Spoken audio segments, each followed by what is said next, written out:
Due to YouTube being a little strict, I had to go ahead and split up my current commentary, but this is part 2 to part 1, if that makes sense. Enjoy! I won't let you. The real culprit's a different person. It's possible to use motive to find them, and the alibi tricks an old one. You can't forget the heart. There's no need for that! We just have to find a suspicious one who committed a crime and interrogate them and quiz out the real truth. On the off chance that they are not the culprit, then we just have to interrogate the next suspect. You call that reasoning? Stay back! Arrest this woman. Not that this man is the culprit.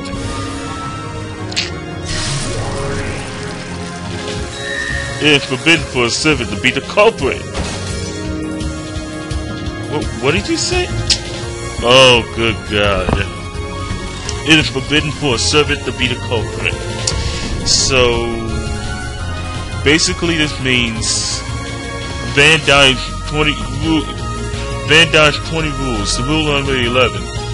If you want to torture this maid, make sure you want to double check the alibis of the second wife and her lover first. Okay, so let me get this straight. Servants can't be the culprit. If this red truth is to be believed in the whole Bokenjima case, that means that the 5 servants over there, Shannon, Cannon, Goda, Kumasawa, and Genji, they're not the culprits at all. They're completely innocent. That means the culprit is somebody of the family. I wonder if that includes Najo too, though. But what about Yuki? The maid didn't commit the crime. No, she was clearly away from the kitchen at the time of the crime. What was she doing at that time? And where? If you can't prove it, I can't prove it, and you can't prove it. No one can. And that is why we have no choice but to use these torture devices to interrogate her until the real truth is squeezed out. You can squeeze out as much blood and truth from the true culprit as you damn well please. However, I won't let you interrogate or torture anyone that isn't a culprit. This is why everyone says that you're too soft. All the suspicious must be interrogated. This is how we Inquisitors of Heresy conduct our witch trials. That's right, we are Inquisitors of Heresy. Felling evil witches is our job. However, we must not risk hurting the innocent. We must not suspect them. All humans have their own personal truths. Those should only be exposed when they commit crimes. You know what? Something about this guy. He's got a red strand of hair, and that red strand of hair completely reminds me of Battler. The way it's pointed and everything.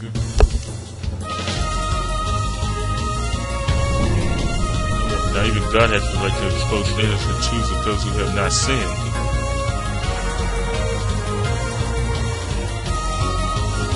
Thank you very much. I'm really not the culprit. Yeah, I know. Your boyfriend said he'd be willing to give up everything to prove your alibi. You should thank him. That kid... that's it. Yeah, I don't know what none compared to you. Just that, though. He won't come today. Exposing the secrets between lovers is a job for third-rate magazines. That's not mystery. I'll never allow for that heartless reasoning.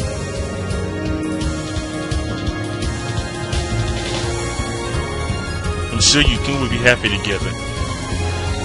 I don't know, but this whole maid and her boyfriend or whatever is done.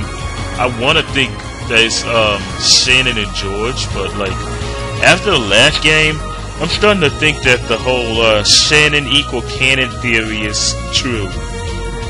Too true. The point of theory making is not to create a culprit or trample on the truths that lie in the hearts of those who have not sinned.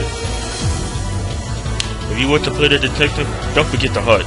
If we do that, we're just elect to a rapist. Don't forget it. When the man spoke, the Inquisitors no longer had any way to argue back.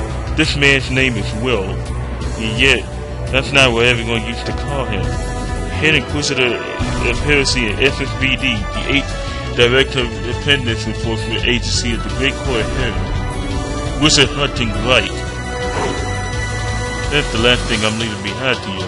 If you want to be the next wizard hunting right, remember it. Never forget. Let's check this guy out. Willard H. Wright. Let's see. A member of the SSVD, the 8th District Independence Enforcement Agency in the Great Court of Heaven, an inquisitor of heresy at first-class archbishop. He is commonly known as Wright of the 20 Wedges of wizard hunting right. He was an ace-inquisitor of heresy in his youth and was feared for being both ruthless and merciless in his work. However, at some point there was a change in his work attitude, and his previous flashy escapades became a thing of the past. His current style is often fickle, alternating between laziness and obsessive bursts of energy regarding mere trifles. By now, everyone has given up trying to understand him. He has already filled his resignation and had it accepted. Only a few days remain before he'll lose the name of Wright.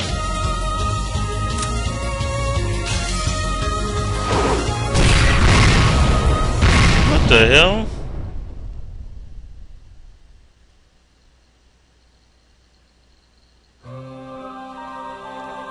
Oh. Hey, new intro to visual novels. Yeah, I see Butler and Virgilia in the background.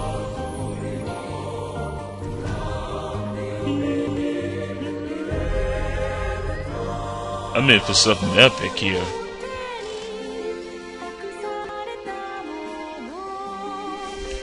Let's see.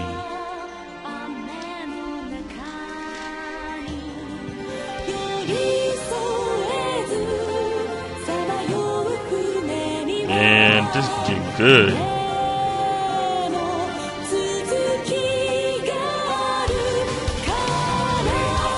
I don't know, this just feels like that the end is near.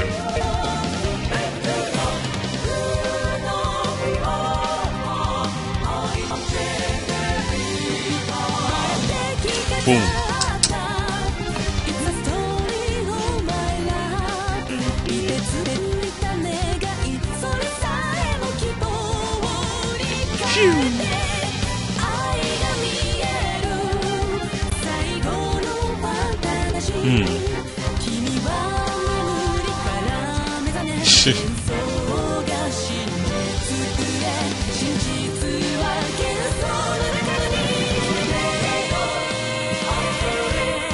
Battler and Beatrice.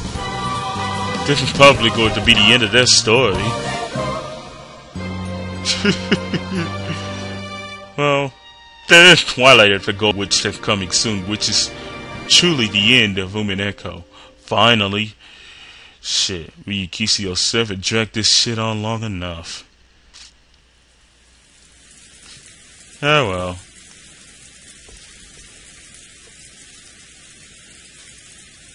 Quietly, the rain fell down. Snapham's doors were open. For a wedding, only those invitations will be allowed in. However, for a funeral, the doors will remain open for all those who remember the deceased. So this must be a funeral. A shadow holding an umbrella approached the chapel. It was Will.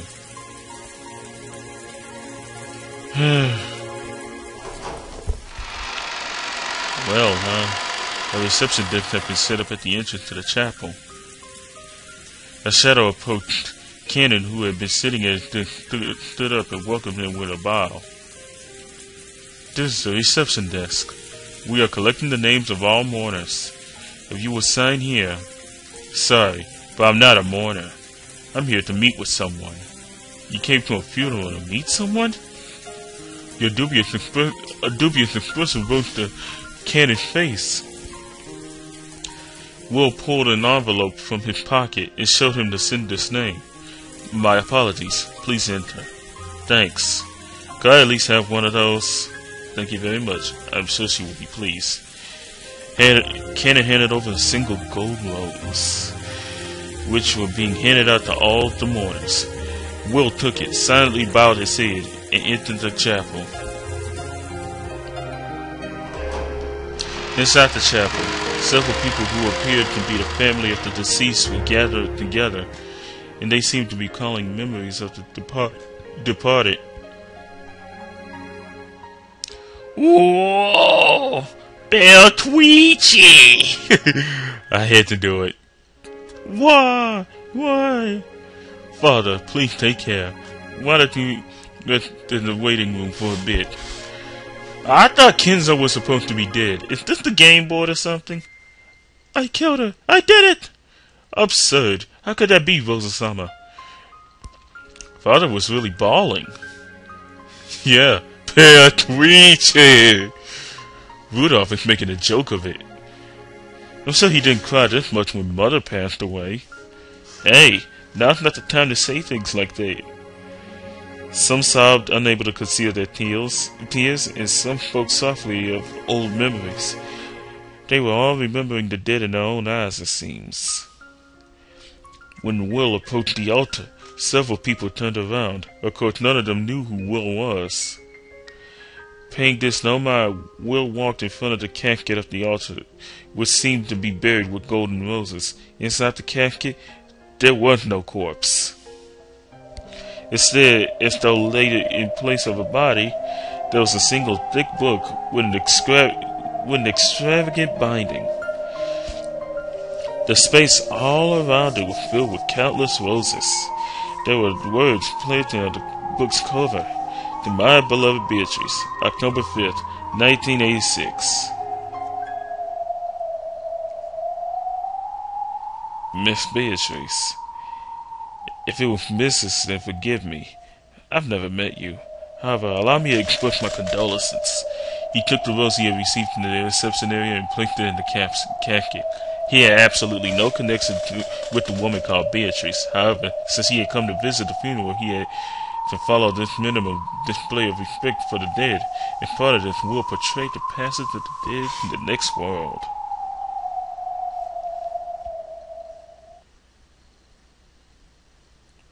Let's see what's gonna happen. Pardon me, but who might you be? I am Usuromi Kraus. I am acting as the chief mourner. This is my child, Lion. Pleased to meet you. I'm Usuromi Lion. Lion? Just who are you? It's been this. I can't read that. But pronounced Leon. Sounds a bit strange for a Japanese name, does it? Let's check the tips. Usuromi Leon. First child of Cross and Nasahi. Jessica is their second child. He was given the ring of the head successor and will succeed in the positioning family upon turning 20. Mild, polite, and without any clear faults. Except for being too young, this youth is more suitable to become the next head than any other, and is adored by Kenzo. I think I'll end part 1 here for now. Thank you for listening, and I'll be back with more soon.